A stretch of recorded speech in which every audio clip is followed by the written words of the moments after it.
Halo guys, halo semuanya, selamat datang kembali di channel Alu Cerita Film. Dan bagaimana kabar kalian? Tentunya Mimin selalu doakan agar kalian semua dalam keadaan baik, sehat, dan bahagia selalu. Pada episode kali ini, Mimin akan merangkum sebuah film dongeng series yang berjudul The Legend of the Tai Sword Immortal untuk part terbarunya. Bagi teman-teman semua yang belum sempat menonton video sebelumnya, kalian bisa langsung menontonnya. Linknya ada di deskripsi. Dan jangan lupa bagi kalian baru mampir untuk mensupport channel ini terus agar Mimin selalu semangat dalam menghibur kalian semua. Oke, tanpa berlama-lama lagi, Mimin langsung saja masuk ke dalam alur ceritanya. Pada episode terakhir kemarin, Paman Yu Yangzi merasakan ada seseorang yang menghadang perjalanannya. Ia tahu kalau mereka yang menghadang adalah dari ras iblis.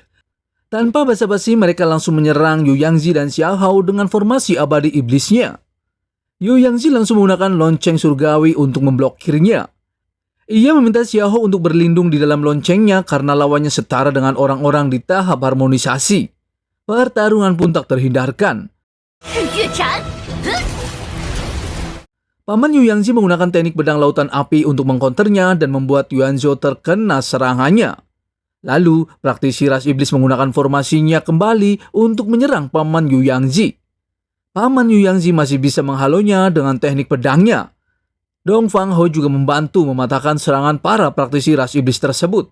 Para ras iblis itu pun menargetkan Dong Fang Hao dan langsung menyerangnya dengan monster dewa iblis. Paman Yu Yangzi juga dengan mudah dikalahkan olehnya. Di saat mereka akan menyerang Dong Fang Hao, Paman Yangzi mencoba memblokirnya dan meminta Dong Fang Hao untuk pergi dan melarikan diri. Lalu Dong Fang Hao mengeluarkan boneka pedang abadinya dan bersatu dengan tubuhnya untuk menyerang para praktisi ras iblis tersebut. Para praktisi ras iblis pun dengan mudah dikalahkan oleh Dong Fang Hao. Monster dewa iblis juga seketika musnah oleh serangan Paman Yangzi.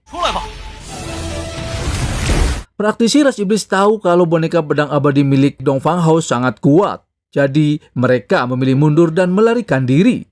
Sentu Yaksin mengancam kepada Paman Yangzi kalau hari baik klan abadi telah berakhir. Mereka pun melarikan diri menggunakan portal iblisnya. Lalu Do Fang Hao pun keluar dari tubuh bonekanya. Do Fang Hao menjelaskan kalau ia telah mengaktifkan boneka pedang abadinya dengan menggunakan energi spiritualnya.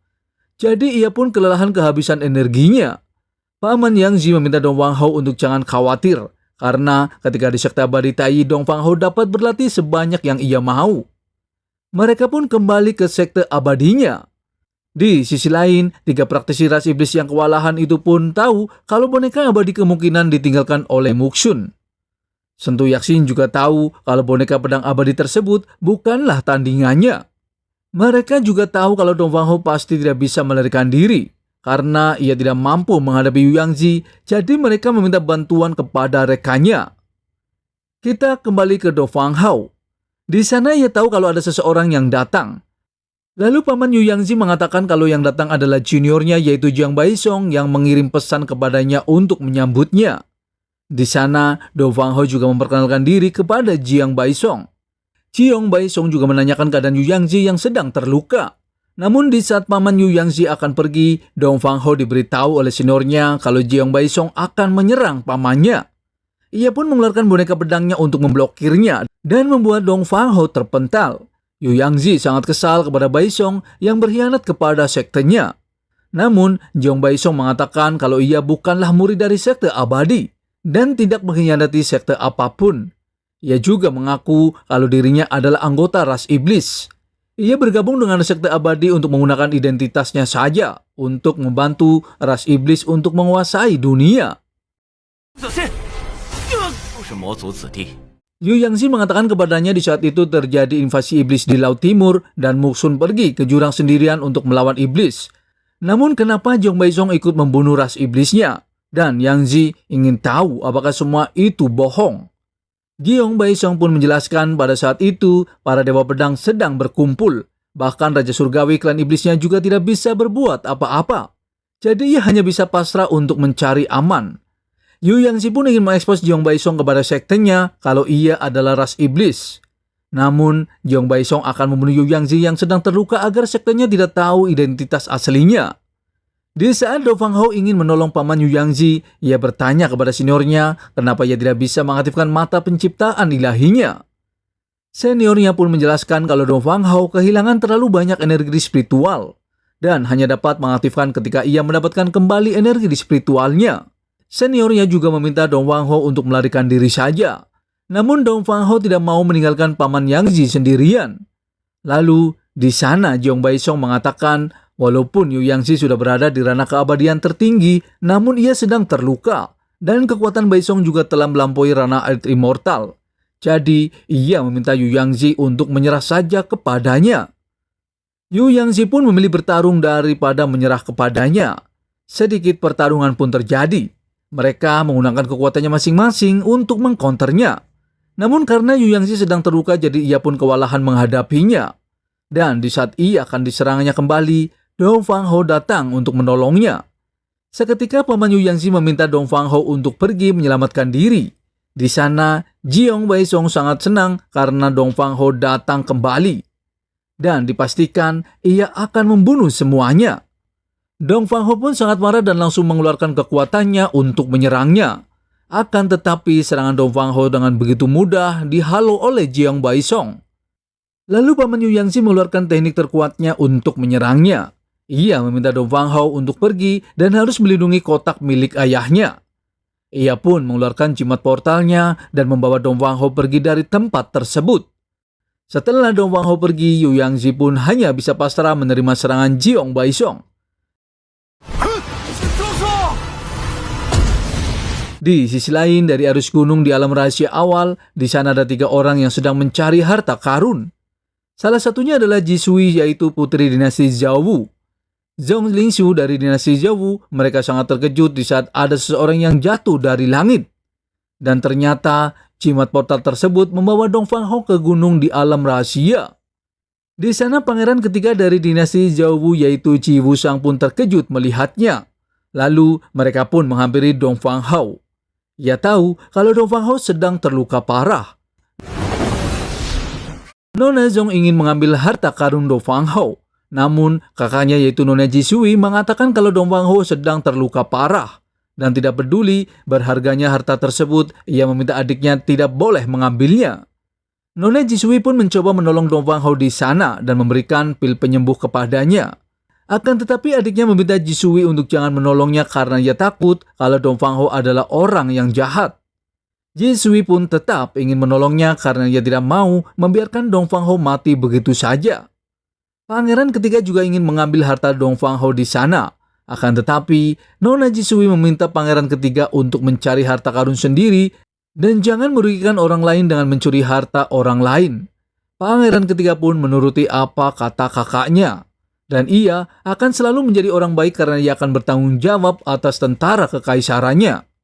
Di saat Nona Ji Sui memberikan pil, seketika luka-luka di tubuh Dong Fang Hao pun sembuh dengan sendirinya.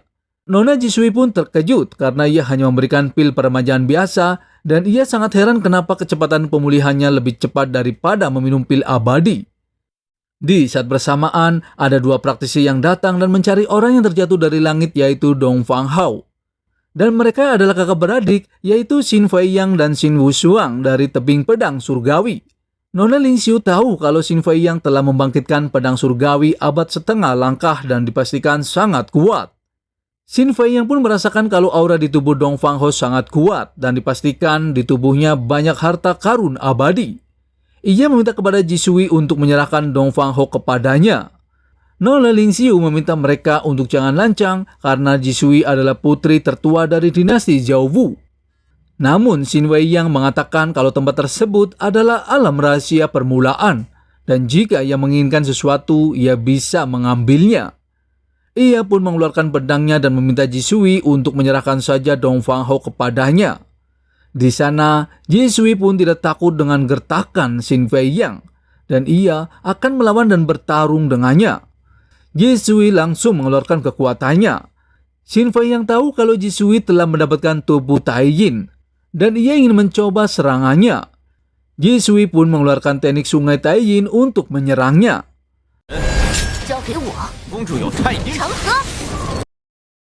Lalu King Fei Yang menggunakan teknik pedangnya yaitu bayangan pisau untuk mengcounternya. Sedikit pertarungan pun terjadi. Di sana, King Wushuang memiliki kesempatan untuk mengambil harta pusaka Dong Fang Hao yang sedang terluka.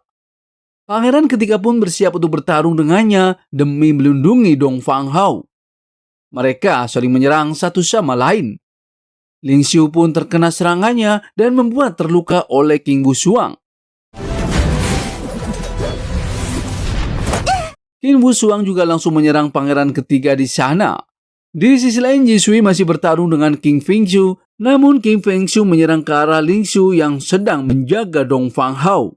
Di saat bersamaan, Dong Fang Hao pun tersadar dari pingsannya dan memblokir serangannya, dan membuat King Fengxiu terluka. Dong Fang Hao tahu kalau mereka berdua ingin mengambil harta pusakanya di saat ia lemah, dan ia sangat marah kepada mereka. Dong Fang Hao langsung mengeluarkan formasinya untuk menyerang mereka dengan teknik kandang kayunya. Walaupun King Fengxiu masih bisa menghalonya, namun ia kewalahan menghadapi Dong Fang Hao. Lalu King Fengxiu mencoba menyerang dengan teknik pedangnya kembali. Namun pedang saktinya rusak dan hancur terkena serangan Dong Fang Hao. Nona Ji Sui tahu kalau Dong Fang Hao memiliki Taoisme bawaan. King Fengxiu juga terkejut karena pedang surgawi Ziyangnya rusak. Mereka pun memilih melarikan diri dari tempat tersebut. Namun Dong Fang Hao tidak membiarkannya begitu saja. Mereka pun terjatuh terkena serangan Dong Fang Hao. Pangeran ketiga sangat senang karena Dong Fang Hao mengalahkan mereka. Di sana Dong Fang Hao menghabiskan kekuatan jiwanya karena sebelumnya menggunakan boneka jiwanya di saat bertarung bersama paman Yu Yangzi. Jadi ia perlu menemukan sesuatu untuk memulihkan energi spiritualnya. Di dalam mata ilahi penciptaan, seniornya mengatakan kalau energi spiritual tidak dapat dipulihkan dengan cairan ajaib biasa. Jadi Dong Fang Hao perlu mencari obat spiritual dan memperbaikinya. Lalu Nona Ling Xiu menawarkan obat spiritual kepada Dong Fang Hao. Namun, Dong Fang Hao tidak mengambilnya karena obat tersebut adalah obat spiritual biasa. Dan ia bertanya kepadanya di mana ia sekarang. Ling Xiu menjelaskan kalau tempat tersebut adalah alam rahasia permulaan dan Dong Fang Hao telah tersesat di tempat tersebut. Sebelum mereka menyelamatkannya, Dong Fang Hao terjatuh dari langit. Dong Fang Hao pun berterima kasih kepada mereka semua. Mereka juga memperkenalkan diri masing-masing. Ji Sui juga menjelaskan tentang tempat tersebut. Dan tempat tersebut adalah dunia rahasia kuno Zhongzhou yang terbentuk dengan sendirinya yang penuh dengan aura. Di sana juga banyak obat tradisional kuno yang membantu orang membangun landasan abadi. Namun juga beberapa jiwa hewan mitos yang bisa memurnikan menjadi peri. Dan jika Dong Fang Hao bisa memurnikan jiwa hewan mitos menjadi peri, ia akan mendapatkan kekuatan hewan mitos tersebut. Ji Sui pun menunjukkan keberadaan jiwa mitos di sana yang ada di dalam gua roh. Dong Fang Hao pun bertanya kepadanya ada berapa kekuatan yang masuk ke dalam tempat tersebut. Ji Sui menjelaskan kalau tempat tersebut ada 6 kekuatan utama. Misalnya yaitu dinasti Zhou dan orang-orang dari Heavenly Sword Cliff di Yaozhou dan kekuatan lainnya. Dong Fang Hao pun bertanya kembali kepadanya, adakah sekte abadi Taiji yang datang ke tempat tersebut? Ji Sui menjelaskan kembali kepadanya kalau Taiji adalah yang terbaik di dunia dan mereka memiliki dunia rahasianya sendiri dan tidak perlu datang ke tempat tersebut. Dong Fang Hao pun memperkenalkan diri kalau ia berasal dari keluarga pertapa pedang abadi di selatan. Lalu Dong Fang Hao ingin mencari jiwa hewan mitos bersama mereka. Dan ia ingin mencari obat spiritual terlebih dahulu untuk menyembuhkan kekuatannya. Di saat bersamaan, teratai 5 warna pun muncul. Dan itu adalah sebuah anomali yaitu pertanda kalau gua roh akan segera dibuka. Mereka pun langsung menuju ke arah gua roh untuk memasukinya. Tak selang berapa lama, mereka sampai di arus gunung alam rahasia awal. Ji Sui sangat senang karena ia melihat jamur naga merah yang telah menyerap darah naga yang sebenarnya. Dong Fang Hao pun melihat dengan mata penciptaan ilahinya terlebih dahulu. Dan ia tahu kalau obat spiritual telah diubah dan ada 2 naga penunggu. Dan meminta kepada semuanya untuk jangan mendekat. Namun Nona Xin Liu mencoba mengambilnya. Ia pun terkena serangan naga tersebut. Ji Sui mencoba menolongnya dan menyerang ke arah naga tersebut. Namun ia juga kewalahan menghadapinya. Lalu Fang Hao pun menolongnya dengan menarik mereka. Dong Fang Hao langsung menggunakan teknik naga guntur untuk menyerangnya. Kedua naga tersebut pun kewalahan dan kedua naga itu memilih mundur dan masuk ke dalam gua kembali. Lalu Shisui meminta Dong Fang Hao untuk mengambil jamur naga yang ada di sana, karena ia yang telah mengalahkan kedua naga tersebut. Dong Fang Hao pun mencoba mengambilnya dan menyerap kekuatan jamur naga tersebut. Ia sangat terkejut, ternyata jamur naga itu memiliki aura yang sangat kuat. Dan Dong Fang Hao harus langsung memperbaikinya agar esensinya tidak akan hilang. Dong Fang Hao pun mencoba memurnikan jamur naga tersebut. Lalu bagaimana kelanjutannya? Mimin akan bahas di episode mendatang. Terima kasih.